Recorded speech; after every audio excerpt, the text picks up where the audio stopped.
Boa noite, professora Daiane. Eu vou estar apresentando o trabalho de projeto de planejamento e controle da produção, esse último trabalho desse semestre. Então eu queria falar primeiro os integrantes do grupo: o Aloísio, o Caio, o Davi, o Eduardo, o Gabriel e o Leonardo. Então a gente vai estar passando um relatório ponto por ponto, explicando então o desenvolvimento desse trabalho em cada etapa do projeto. Ok? Então vamos lá. Primeiro ponto, a gente faz um resumo, do trabalho que vem abaixo. Então, só para contextualizar um pouco melhor, esse é um trabalho que a gente fez numa cervejaria. Então, lá no começo do projeto, a gente pensou, a gente podia fazer algum trabalho com alguma coisa que a gente goste, na verdade, né? E daí, professor, a gente resolveu fazer, então, da cervejaria. A ideia é ser uma cervejaria um pouco diferente, ser uma cervejaria que traz para o público cervejas que não se encontram muito no mercado, né? Então, é uma cervejaria artesanal. Então, passando um pouco pelo resumo. A gente viu bastante na internet que os brasileiros estão um pouco cansados de cervejas que já estão no mercado. Muitos brasileiros que vêm de fora do país, que vão fazer uma viagem e voltam, acham as cervejas de fora muito melhor. Então, a partir dessa ideia, a gente criou a cervejaria Beer, que trouxe para o mercado ideias inovadoras em relação às vertentes de cerveja. Então, as cervejas que a nossa cervejaria produz são 3 tipos: a Lager, a Bock e exclusivamente a Barley Wine, que é uma cerveja muito comum na Europa, porém pouco difundida no Brasil. É uma cerveja com um aroma de chocolate, um sabor de chocolate. Enfim, então dessa forma a gente estruturou toda a estrutura do plano de negócio, passamos pelos planos, do plano de negócio, envolvendo aí os fluxogramas, missão, visão, enfim. Também efetuamos o planejamento estratégico da empresa e toda a parte de PCP. Então, uma introdução inicial. Então, no mercado exterior, a demanda por cerveja ela aumenta muito. Então, esse ano vendeu muito mais cerveja do que ano passado, que vendeu muito mais cerveja do que no outro ano. Também é isso, a gente traz esse conceito diferente de cerveja, visando um cenário econômico muito favorável, que é algo diferente da toada do mercado brasileiro atual.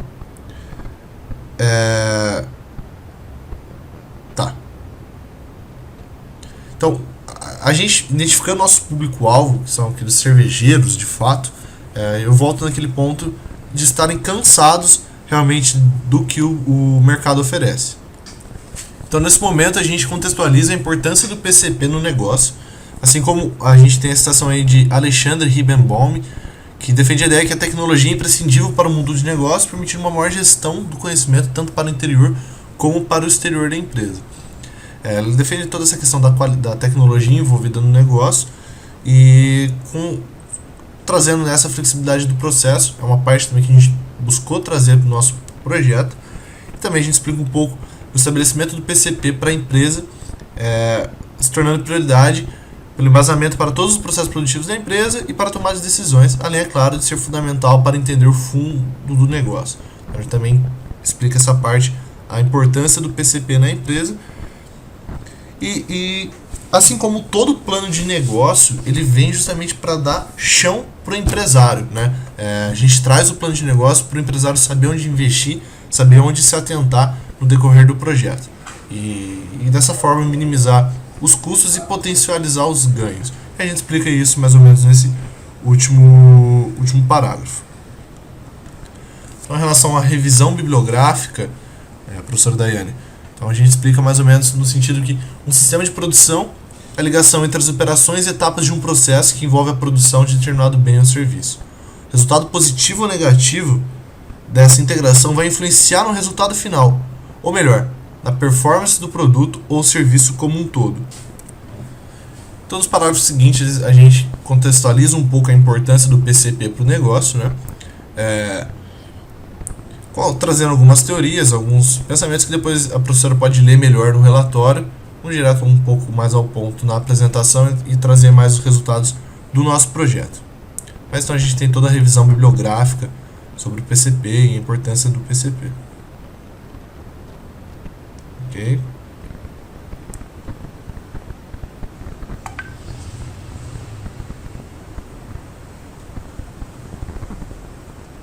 Ok, então essa é a revisão bibliográfica. Agora sobre a metodologia.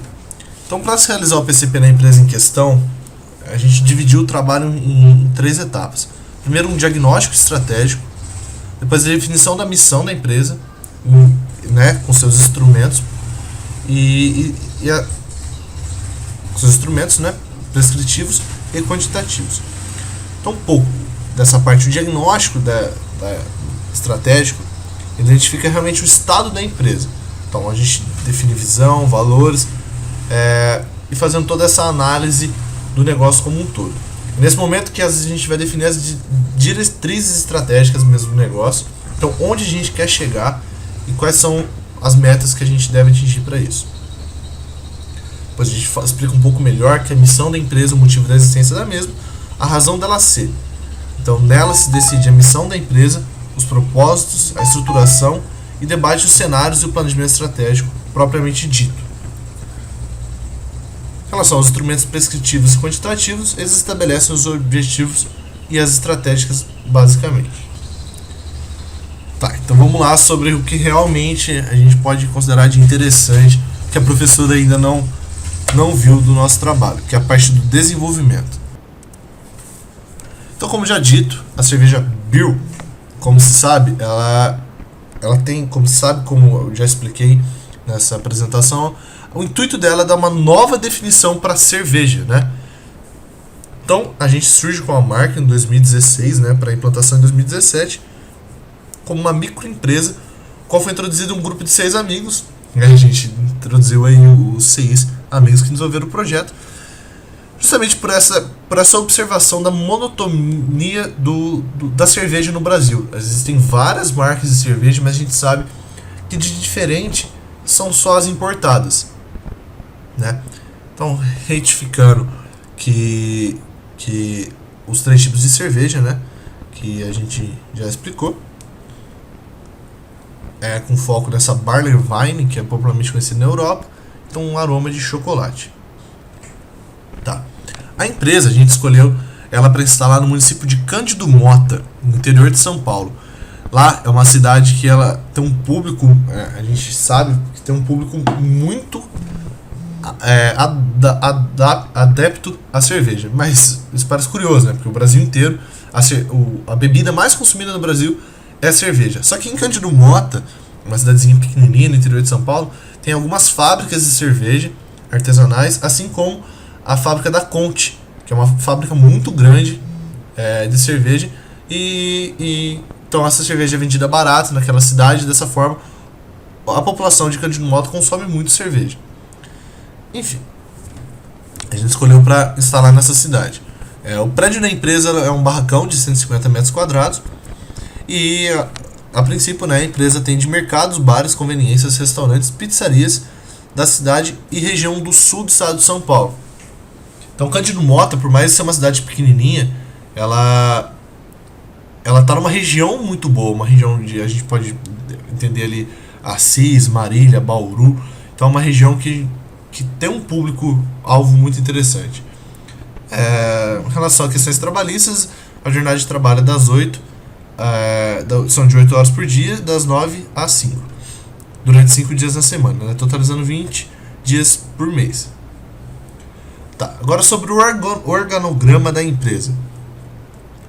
A gente estruturou o organograma da seguinte forma: ele é um organograma clássico, ele não tem aquela estrutura matricial que a gente viu, ele é realmente clássico.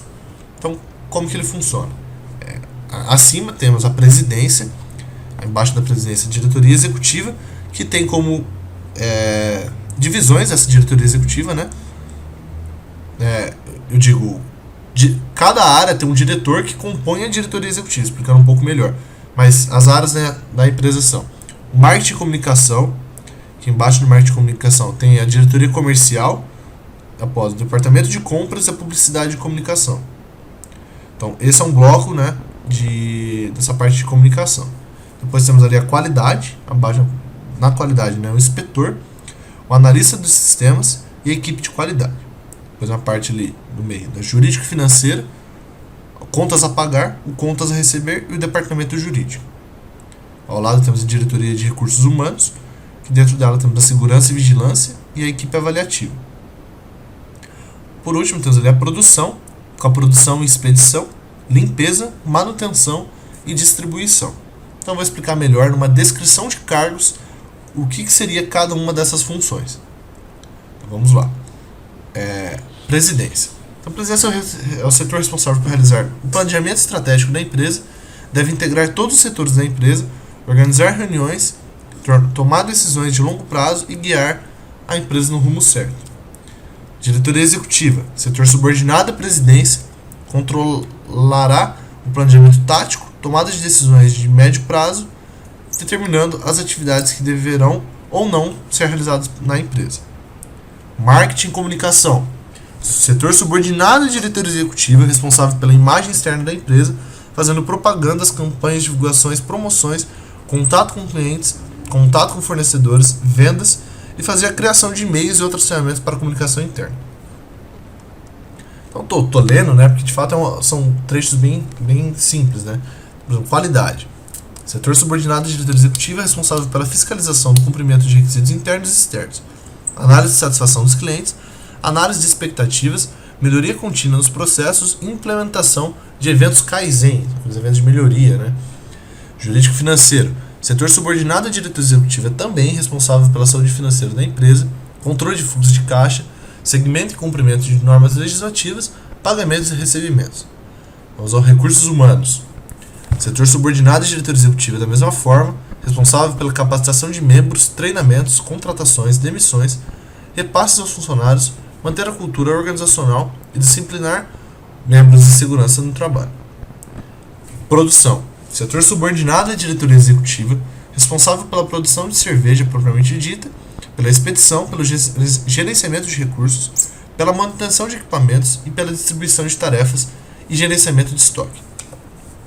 Então, mais abaixo, a gente vai ter aqueles cargos que entram dentro dessas funções que eu acabei de ler. Eu não vou ler todos, para a gente não ter uma apresentação massiva assim, mas o relatório está nas mãos da professora que pode ler mais atentamente. Só relembrando, então fica ainda para explicar: diretoria comercial, departamento de compras, publicidade e comunicação, inspetor, analista de sistemas, equipe de qualidade, contas a pagar, contas a receber, departamento jurídico, segurança e vigilância, equipe avaliativa, produção e expedição, limpeza, manutenção e distribuição. Esses são os cargos bem descritos aí no nosso trabalho. Agora a gente fala sobre uma parte que é sobre as diretrizes estratégicas. Então, toda empresa é fundamental no momento que ela abrir, ela tem um norte, né? Ela tem onde ela quer chegar. Então a gente explica um pouco sobre estratégia. O conceito de estratégia é uma das palavras mais utilizadas na vida empresarial e trata-se da forma de pensar no futuro, como eu disse, o norte. Então, integra todo o processo decisório com base no procedimento, formalizando e articulador de resultados. É articulador de resultados, né, a estratégia. Então, para nossa cervejaria, Bill utilizou da metodologia de BSC, do Balanced Scorecard, que a gente viu também, ó. Então, o principal objetivo do Balanced Scorecard é alcançar o alinhamento entre o planejamento estratégico da empresa e atividades operacionais que essa mesma exerce. Então, ela pega toda aquela teoria do BSC, todas aquelas frases do planejamento estratégico que aparentemente só a presidência da empresa vai entender, e transparece ela para os níveis mais baixos da empresa. Então, por exemplo, ela traduz a missão em estratégia em objetivos e medidas. Então ela pega aquela missão, aquela visão da empresa e vai dividindo ela, vai diminuindo ela a níveis táticos, a níveis operacionais, a níveis de metas de fato. Essa é a estrutura do BSC. Então, ao articular os resultados desejados pela empresa, os executivos esperam canalizar a energia, a habilidade e o conhecimento de todos os colaboradores da organização para alcançar os objetivos de longo prazo. Então essa aqui é mais ou menos, essa aqui é a estrutura do BSC, né? Então ela tem 4 diretrizes. Então a gente tem no meio a visão e estratégia, temos ali em cima financeiro, ao lado processos internos de negócio, embaixo aprendizado e crescimento, e ao lado esquerdo cliente. Então você pode ver pela imagem, todas elas se interligam, né? Então vamos lá. A missão. A missão definida para a cervejaria Beer. Então se costuma dizer que, por exemplo, a visão é o seu futuro. A missão é o seu presente. E os valores é o seu passado. Então a missão da cervejaria Beer, com a razão de existência da cervejaria, é criar vínculos fortes e duradouros com consumidores e clientes, fornecendo-lhes de forma sustentável as melhores marcas, produtos e serviços, garantindo sempre a inovação e referência no mercado de bebidas. Qual é a nossa visão, então?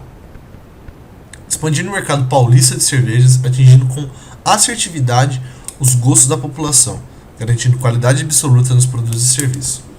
A gente sabe que a visão ela tem que ser tangível, que a visão você tem que ler e saber qual é a sua meta. A gente sabe que também tem duas formas de fazer a sua visão. Ou você coloca essas metas intrínsecas na sua frase, na sua formulação de frase, ou você pode utilizar de submetas dentro da sua visão e deixar a sua visão só mesmo com a parte textual. Então, quais são as nossas submetas de visão? Faturar 10 milhões de reais em 2020, no ano de 2020, então um BSC de 5 anos, atingir nota 9 em todas as pesquisas de satisfações feitas, incluir mais 5 tipos de produtos diferentes no mercado. Então, o que a gente traduz dessa visão? É a ideia de expansão e fortalecimento. Expansão. O que seria expansão? Faturar 10 milhões em 2020 e a última incluir 5 tipos de produtos diferentes. Então, expandir o negócio que está abrindo. Só que só expandir não basta. Expandir sem qualidade não serve. Isso é um produto que está vinculado a ele qualidade. Então, dessa forma, atingir nota 9 em todas as pesquisas de satisfação.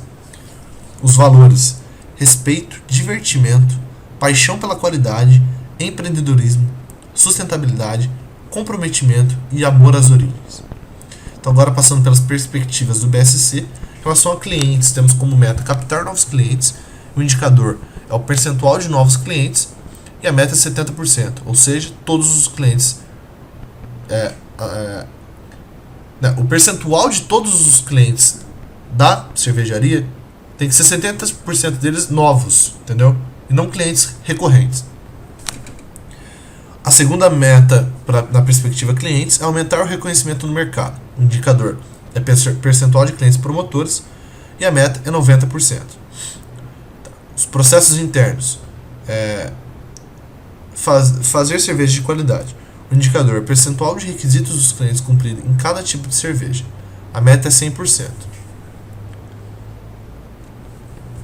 Aprendizado e crescimento. Satisfazer e desenvolver os funcionários. O indicador, percentual médio de satisfação dos membros. A meta é 90%. Depois, trazer treinamentos ao corpo de funcionários da empresa. O indicador é o número de treinamentos por mês. A meta é 1. Administrativo e financeiro, realizar investimentos. O indicador, percentual da receita investida nas instalações. A meta é 30%. E o indicador é o percentual de receita investida em publicidade, que a meta é 50%. Descrição do produto. Então, a cervejaria artesanal Beer produz cervejas artesanais Lager, Bock e também o tipo especial Barley Wine, que eu já expliquei. Então, passando meio rápido por essa parte, a Lager é uma cerveja mais daquela tradicional que a gente conhece, porém feita artesanalmente. A Bock é original da Alemanha e ela apresenta uma cor peculiar, é bastante avermelhada, puxando um pouco para o marrom. Então esse tipo de cerveja apresenta grande teor alcoólico, ela é um maior teor alcoólico. E a Barley Wine é um dos gêneros de cerveja mais antigos da história, porém se acredita que ele é novo, mas na verdade não. Então a cervejaria artesanal Beer traz para o consumidor esse novo e tão antigo ao mesmo tempo conceito de cerveja. A questão do teor de chocolate, né? Então, em relação à análise de mercado. Então, no Brasil, o consumo da cerveja Pilsen, que mais se adequa ao nosso clima, chega a 98% do total. E o resto fica com 2%. Porém, a cerveja Beer não produz cervejas industrializadas. Esse tipo de cerveja atende a um público mais apreciativo, em relação à cerveja. Então a gente sabe que a cerveja é a bebida mais bebida no Brasil e o consumo de produção de cerveja artesanal está crescendo no Brasil. Segundo a Associação Brasileira de Indústria de Cerveja, essas bebidas chamadas especiais ocupam 5% do mercado e tem previsão de dobrar o número de vendas nos próximos 5 anos. Então o público que consome esse tipo de cerveja é diferente, a gente já explicou. São consumidores com uma estabilidade financeira maior, que já conhecem mesmo esse tipo de produto, que viajaram para o exterior, por exemplo. E destrinchando esse público-alvo, se entende que é de um superior completo, mais ou menos, em relação à escolaridade, né? A gente explica um pouco sobre o público-alvo, jovens de 20 anos até pessoas mais idosas, e os locais de maior consumo desse tipo de bebida são os restaurantes, bares, churrascarias. Sobre clientes, a nossa cervejaria Bio está instalada numa região de elevado potencial financeiro, disposto a pagar por um produto um valor um pouco mais agregado. Então a gente explicou já um pouco sobre essa região. E uma das principais comidas para acompanhar uma cerveja Bock ou a Lager, bem como a produção de leite na região e derivados dele, acompanha a cerveja do tipo Barley, Vine e Lager, sendo forte indício de incentivar os restaurantes, churrascarias e boutiques presentes na região. Sobre fornecedores. A grande maioria dos fornecedores de insumos para cerveja, os insumos são levedura, lúpulo, malte e água, se encontram no sul do estado de São Paulo, próximas à região. Justamente por causa dessa questão do cluster, né? Que é essa análise de empresas do mesmo local e como essa proximidade de cervejas de empresas do mesmo segmento pode potencializar seus negócios mutuamente. Justamente por causa dessa questão, a gente já sabe que nessa região, muito por causa dessa fábrica da Conte, tem os fornecedores próximos do que se precisa para fazer uma cerveja. Em relação à concorrência, não há um Cândido Mota uma outra cerveja artesanal. Então isso é realmente inovador. O que vai ter de concorrente é a Conte. Em relação à previsão de demanda. Sobre a previsão de demanda, explicando um pouco sobre a previsão de demanda, é um termo bem antigo e sobre o teor da palavra previsão, né? De acordo com o dicionário, é no ato de prever, conjectura, presciência, prevenção, predição, além de prever o que deve ser feito ou evitado em favor da coletividade. Então, explicando um pouco sobre a previsão de demanda, é estimar realmente o futuro de vendas de uma empresa, de acordo com os dados e informações disponíveis para estudo, entre outros obtidos por meio de pesquisa. Essa é uma atividade fundamental na abertura do negócio. Você saber quanto que você terá de demanda nos próximos períodos, nos próximos meses, anos, é fundamental para saber o quanto que você deve investir, quanto que você deve gastar e por aí vai. Então, outra coisa que é muito interessante sobre a previsão de demanda é a sua subjetividade. Por mais uma previsão de demanda ser feita com bastante dados, ser feita com bastante cuidado, ela ainda assim é subjetiva. Não existe previsão de demanda 100% confiável, justamente por causa disso que ela é uma previsão. E a gente sabe também que na previsão de demanda existem dois tipos: o quantitativo e o qualitativo. O quantitativo, a gente tem uma certeza maior dos resultados, porque eles são feitos com base histórica. Então a gente consegue afirmar com mais clareza o que vai acontecer no futuro, vendo o que aconteceu no passado. E outro modelo é o qualitativo. Esse, um pouco melhor, o ideal dele é a utilização em momentos que você não tem histórico e nem tem como gerar um histórico com outras informações. Ele é um método melhor para se utilizar na abertura de negócios. Como que é esse método qualitativo? Então, esse método qualitativo, ele busca informações de fato intangíveis, né? Qualitativas. Por exemplo, informações de mercado, informações de market share, informações de know-how, informações de clusters, exatamente, informações de localização, informações de tendências do mercado.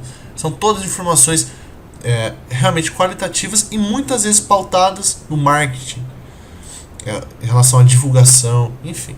Então, uma série de fatores. Então, a gente termina dizendo que são ideais para situações em que séries históricas são inconsistentes ou indisponíveis, fazendo-se necessário o julgamento humano, como é o caso da empresa em estudo. Exatamente. A gente não tem uma base histórica. A gente está abrindo um negócio. A gente não tem nem base histórica de outras empresas. Porque, como dito, na cidade de Cândido Mota não se sabe de uma cervejaria artesanal. Então a gente utilizou do método qualitativo para fazer nossa previsão de demanda. Tá, então os resultados desse método. No primeiro momento, definiu-se que a previsão de demanda seria feita de um formato de previsão ativa. Então, dentro da previsão qualitativa, a gente tem algumas separações. Então, a gente pode separar. A gente tem várias técnicas de previsão. A gente tem o role play, a gente tem a pesquisa de intenção, a gente tem o método Delphi, que são todos métodos de previsão qualitativa. Mas além disso, a gente também divide ela em previsão de demanda ativa e passiva. Qual é essa diferença? A passiva, você afirma que você vai ter uma demanda em determinado mês. Simplesmente o empresário senta e espera com que aquilo aconteça. Mas para a abertura do negócio, o melhor para o empresário é a previsão de demanda ativa, que se assemelha muito a um estabelecimento de metas. Mas não é um estabelecimento de metas. É você tangenciar a sua previsão referente a quanto você consegue atingir em um determinado período. Você alinha o que você espera que aconteça segundo o mercado com o que você também quer buscar que aconteça. Na abertura de negócio, você não consegue afirmar que você vai ter uma demanda. Porque simplesmente você abrir a sua loja e parar por aí, não fazer investimento, não fazer divulgação, não correr atrás de cliente, nada vai acontecer. É mais ou menos isso que a gente explica nesse relatório. Outro ponto é que o sistema passivo ele é o ideal também para empresas que tem um grande sistema produtivo, uma linha de produção grande, um volume muito grande de produção, e daí a gente já tem toda a cadeia de suprimentos definida. Nesse caso não é. Então a previsão feita para 2 anos, então a partir de 2017 e 2018, nesse período de tempo foi determinado a observar a variância do mercado em 2 anos. O mercado de cerveja muda muito. Então 2 anos talvez até fosse demais. Então muda muito. Uma cerveja que a gente nunca tinha visto ontem, ela já está em todos os bares hoje. Além disso, também é bem padrão nos métodos de previsão utilizar de 2 anos. Então a gente buscou identificar o crescimento do mercado de cerveja de um ano para o outro. Esse seria o mesmo valor que a gente ia ter na virada de um ano para o outro na nossa previsão. Então a gente viu que nas cervejas comuns 54% cresceu de 2008 a 2011 e no mercado de artesanal 79%. Tá. Então a gente guarda essa informação para nossa previsão. A gente sabe que a população de Cândido Mota é 31 mil habitantes, mais ou menos.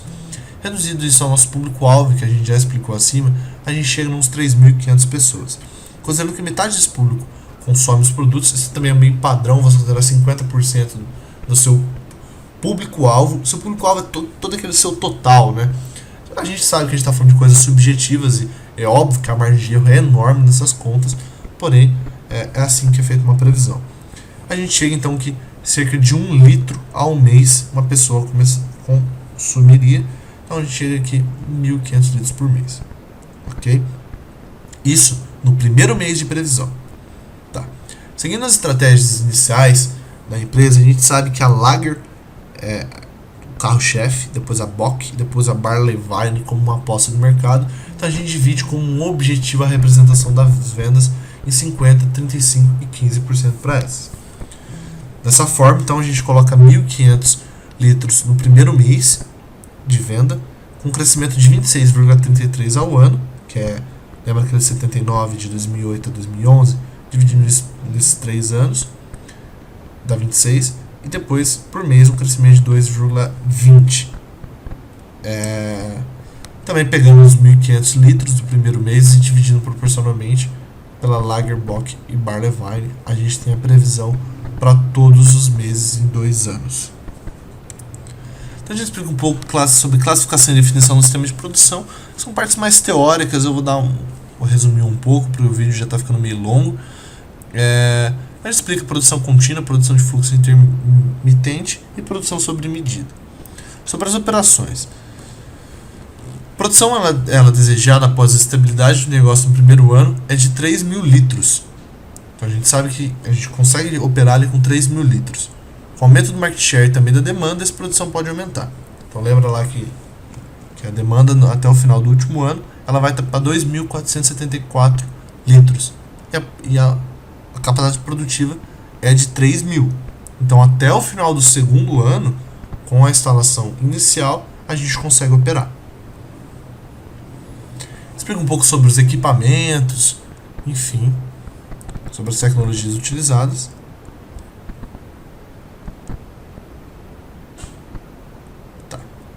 Sobre as operações em si. Então a gente tem esse fluxograma que explica mais ou menos assim. A gente tem armazenada a matéria-prima no estoque, que essa é transportada ao transporte dos grãos até o moedor. No moedor, moe os grãos. Deixa eu aumentar um pouco aqui para dar para ver tudo. Transporta então os grãos moídos até a panela com água aquecida. Claro, mistura a água aquecida com os grãos moídos. E no processo 3 ali, há o aquecimento da água, inspecionar a temperatura até a água de 63 a 69 graus. Depois há uma etapa de esperar tempo de ativação das enzimas, inspecionar a temperatura da água, mantendo o máximo constante possível. Depois aquece a mistura. A outra espera, a mistura tem que atingir 77 graus Celsius, inspecionar a temperatura até os 77. É uma atividade ali, né? Depois há o filtro da mistura, aquecendo o líquido filtrado. Depois aguarda que atinja 100 graus Celsius, inspecionando para que isso aconteça. Depois, adiciona o lúpulo assim que chegar a 100 graus Celsius para dar aroma e amargor. Espera 1 hora, caso só queira aroma.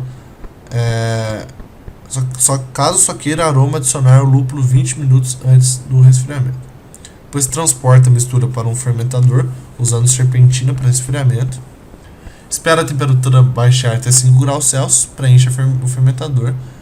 Depois, ao transporte do fermentador até a geladeira, espera 1 semana, inspecionar a temperatura desejada e transporta até o envase. Depois envasa, mistura em garrafas e adiciona uma solução de água com açúcar na proporção de 7 gramas por litro.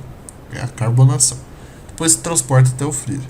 Espera 10 dias em temperatura de 20 graus Celsius. Inspeciona a pressão desejada com o auxílio de um manômetro. Depois armazena as cervejas. A gente tem depois a descrição dos processos, os processos de moagem, o processo de braçagem, o processo de espargue, o processo de fervura, o processo de resfriamento, o processo de fermentação, o processo de priming e trasfega, o projeto de condicionamento. Não vou passar um por um, mas a professora pode vir melhor depois, né? Então esses são os processos: moagem, braçagem, espargue, fervura, resfriamento, fermentação e priming, trasfega. E o condicionamento. Desculpa. Sobre os equipamentos. Então o principal quesito a considerar na compra do equipamento, da matéria-prima, como já dito, é a suma importância que os fornecedores sejam de qualidade. É muito importante a qualidade nesse nosso produto. É um fator decisivo.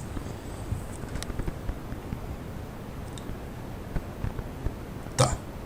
Foi selecionada então a cotação de 3 empresas: a Palenox, a McBeer e a Dragon Beer.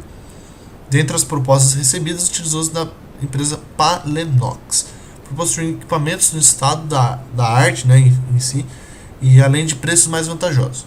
Então quais são os equipamentos? Moinho de malte para 200 kg e cozinha bibloca 120 litros. Então aqui tem toda a especificação do equipamento que é utilizado.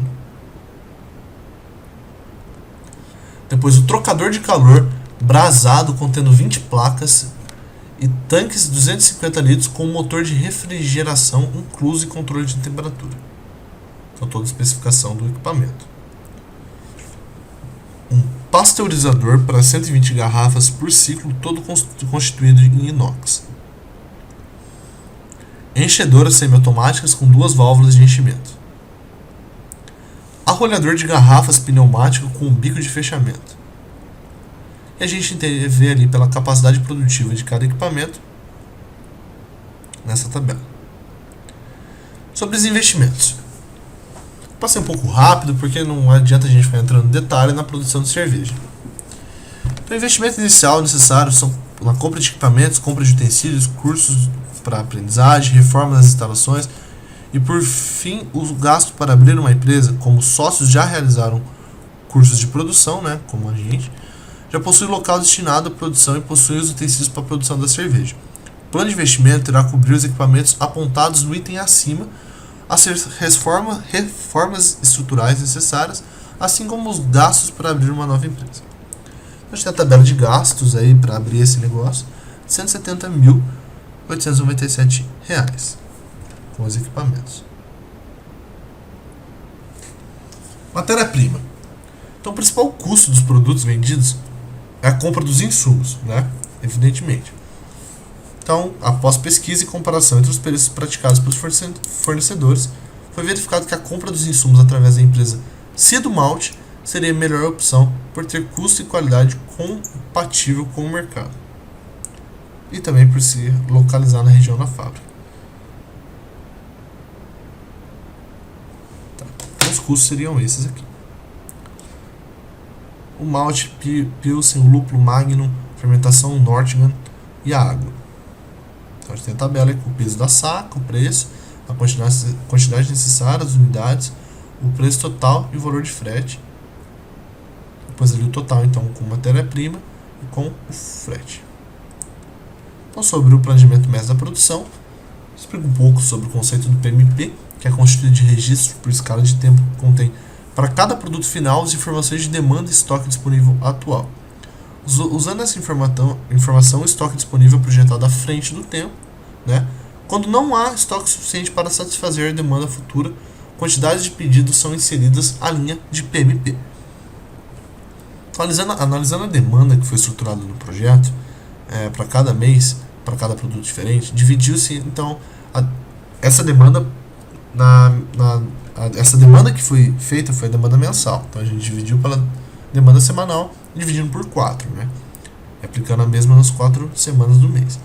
Então é importante ressaltar que se definiu um estoque de 1.000 litros de cada produto inicialmente.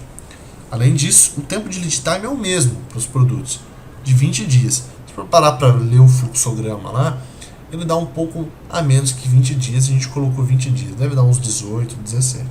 20 dias de lead time para todos os produtos. A seguir, ilustra-se nas tabelas de cada produto para os 6 primeiros meses.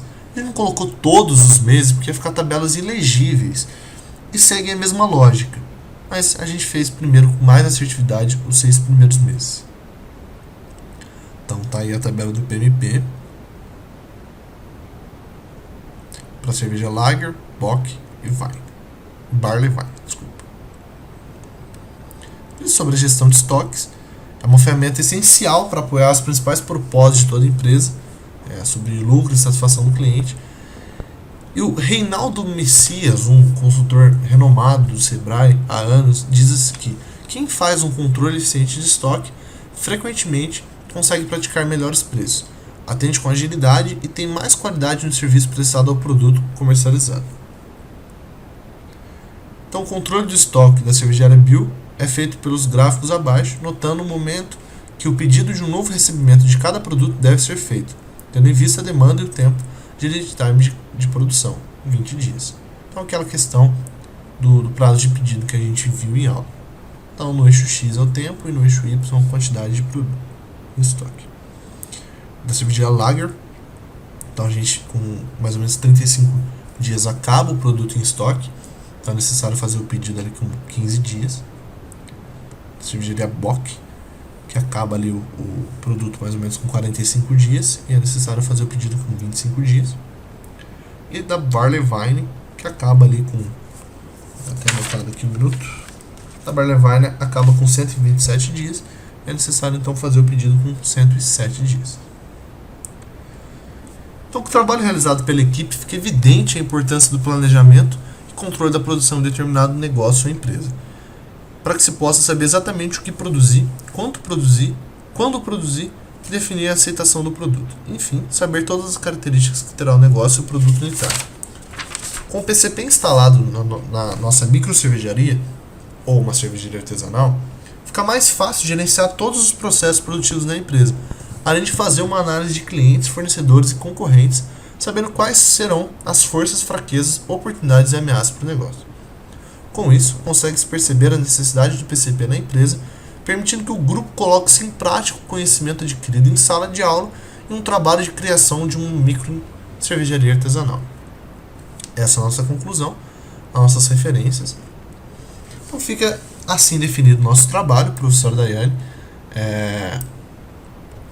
A gente pede desculpa caso alguma coisa seja um pouco passado meio na correria.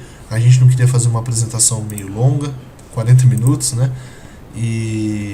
Mas é isso. A gente agradece muito os conhecimentos que a gente adquiriu sobre PCP esse semestre. E com certeza foi muito útil pra gente, principalmente no desenvolvimento desse trabalho. E com certeza a gente preferia fazer uma apresentação, né, em sala de aula, que a gente pudesse explicar melhor e pudesse ter a professora pudesse tirar qualquer dúvida, mas da mesma forma, se tiver alguma dúvida, é só entrar em contato com a gente. Tá bom, professora? Obrigado. Em nome do grupo aí, muito obrigado e boas férias.